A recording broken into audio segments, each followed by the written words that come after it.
Should Austin Energy's response to this winter storm be audited?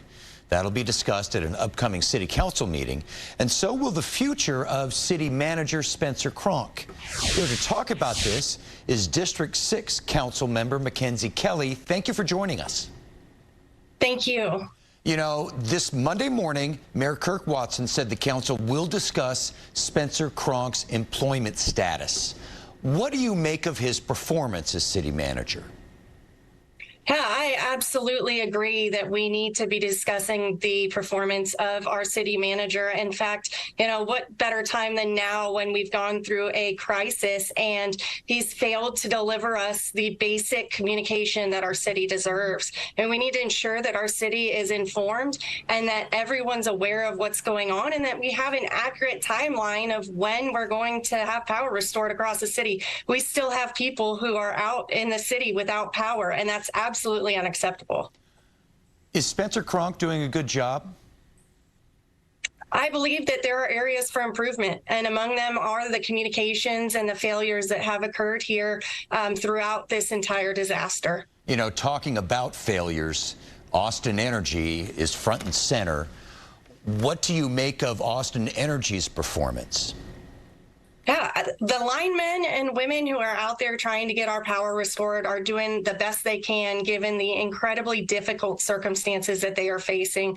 We have not had weather on our side, and we're about to have more bad weather come in. It's going to be incredibly difficult to get that last little bit of people across the city power back, given the winds that we're about to experience and the difficult situation in front of us.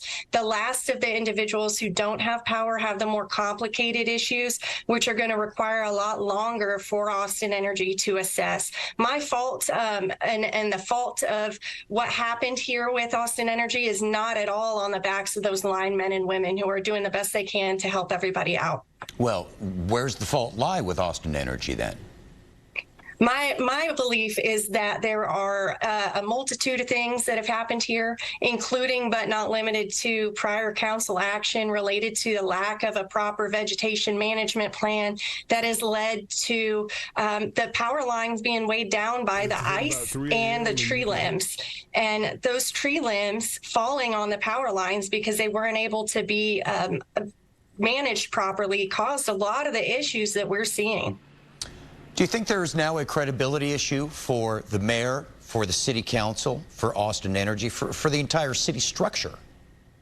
Yeah, I absolutely understand and empathize with the community who believes that there's a credibility issue on the backs of city council members. But what they have to understand, and what I would hope that the community realizes, is that we are working expediently as council members. We've got 2 items on the upcoming agenda to address this, including city manager Spencer Cronk's performance and an audit, which I've put forward related to vegetation management, so that we can find out where the problems are related to Austin Energy and move forward in a positive way. You know, what else is this audit going to tell us or expose or help us? Yeah, so my hope is that the audit goes into the entire emergency response related to this most recent disaster and will really help us as a council understand what recommendations the auditor or auditing entity has related to how we could have improved over this process. Some of those answers are already known, like better communication.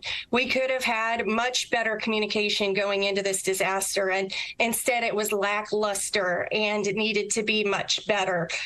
Also, the vegetation management, I'm looking forward to seeing in this report, once it passes, that we have a better vegetation management program. And instead of just doing V-cuts on trees, we're actually cutting them back over 8 inches away from the lines. We're preventing these things from happening in the future. I want us to be proactive as a city and to mitigate problems, not to respond to them afterwards. Okay, well, there's a lot of questions out there. For now, we are out of time, but Mackenzie Kelly, Austin City Council District 6, thank you for joining us. Thank you.